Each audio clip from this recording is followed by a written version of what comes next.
Good morning, everyone, and happy Tuesday. Today, I want to talk about dressage because I don't talk about horses a lot, and I want to make sure that my equine people get something out of this as well. So, for those who don't know, dressage is a form of riding that to most people looks almost like ballet. It's very graceful, they're very fluid in their movements, and the idea is that they teach them the moves individually and then teach them as a flow together. It takes a very high level of athleticism to be a dressage rider because you have to have very strong communication between you and the horse that you're riding. Dressage is actually an Olympic discipline, for those who don't know and haven't seen the Olympic dressage. There's also hunter, which is the jumping at an Olympic level. But at a national level, it's called the Grand Prix, where the highest level of dressage is performed.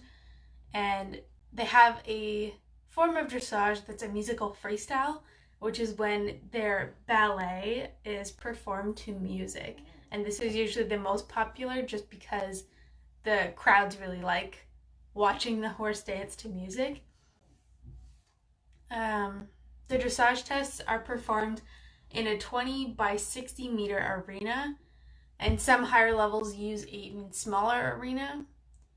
There are separate movements that flow from one to the next. Each movement is scored between 0 and 10, 10 being excellent, 5 being sufficient, and 0 being no movement was performed.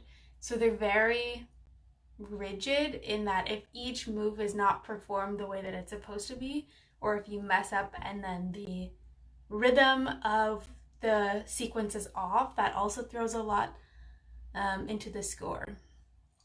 So ideally, when training dressage, a horse must have 3 balanced elastic regular gaits, a walk, trot, and canter. The 4-beat walk has to have no moment of suspension between the extension of the legs. The 2-beat trot has to have a moment of extension between the diagonal beats, so it looks kind of like skipping almost. And the 3rd beat canter has to have a moment of suspension following it, so it's almost 3 suspension, 3 suspension. There's some really cool videos I posted once of the gait of a horse at its different speeds. I suggest you go check it out because I find it really interesting because it slows it down to the point where you can see each individual limb. But the goal of the rider is basically to have a really strong bond with your horse, have a happy horse, and work on training them for these 3 gaits. And then you originally learn the movements, but it takes a lot of practice. Dressage is very competitive. It's very difficult.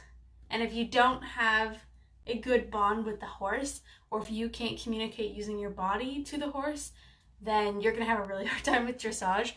But watching professional dressage people practice, it's absolutely stunning what they can do with their horse because they're a team. So I suggest you go look up a video of dressage if you've never seen it done before because it's absolutely stunning.